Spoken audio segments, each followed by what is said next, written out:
The locomotives on this train consisted of STS and QE number 4601, A&N number 6041 rebuilt as an SD40T, State-to-State Leasing Companies number 95, BCR-94648, and around 125 crude oil tankers. For DPUs, Norfolk Southern number 8901, and finally, IE and GE number 8453. The consist left St. Jude's Yard at 4:47 in the morning. It was going to pass Vancouver as it left the yard. The whole consist was headed for Helena, Montana. It wouldn't get past Granite Pass.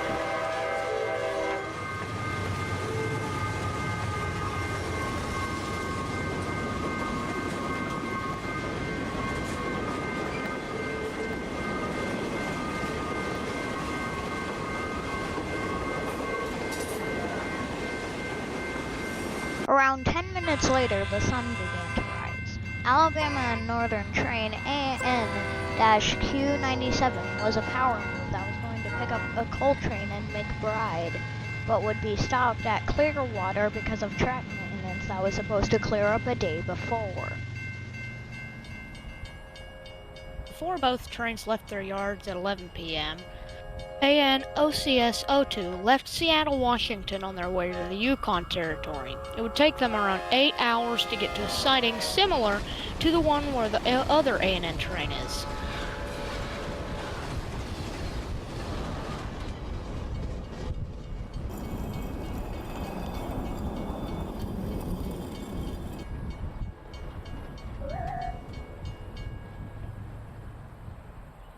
This next part was when Roscoe Sandbox. As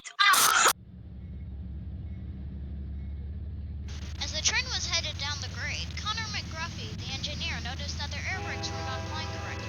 Therefore, he applied the brakes more and had a little effect, but it wasn't enough to slow the train down. The conductor knew that getting through the locomotive to apply the handbrakes would be a hassle, as 4601 was Cal's unit. Passing through the engine would most likely make you go deaf, stain your clothes in oil, and making you fit through tight spaces just to reach the back of the locomotive. As McGruffy announced that they had no brakes, AN 4537 was done. Some big close an umbrella.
The 42nd car jumps the tracks, causing some cars to be dragged to it, and crash into it, causing sparks, and ignited a fire that could be seen for 3 miles.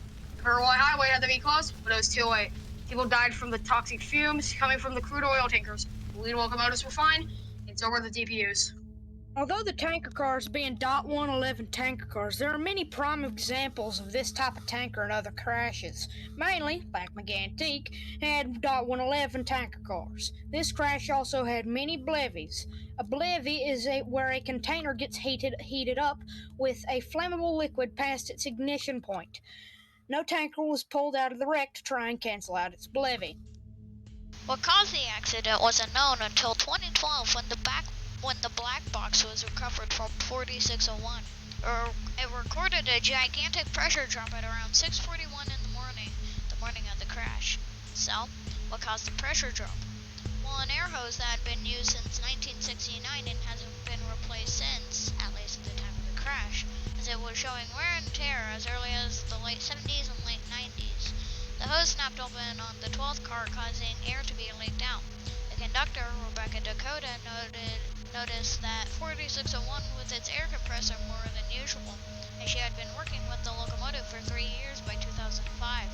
And well, she was interviewed and also noticed hissing coming from cars 3 to 22, but she couldn't know where it was coming from. 4601 and the other locomotives are still in use to this very day, as Rebecca Dakota still works with 4601, although less occasionally. Granite Pass also hasn't heard from a crash since 2007, and yet 4601 still goes down it. It took about 1 month and a long pause to make this video. We hope y'all enjoyed. Well, have a great night. Now, without further ado, roll the credits, Gray.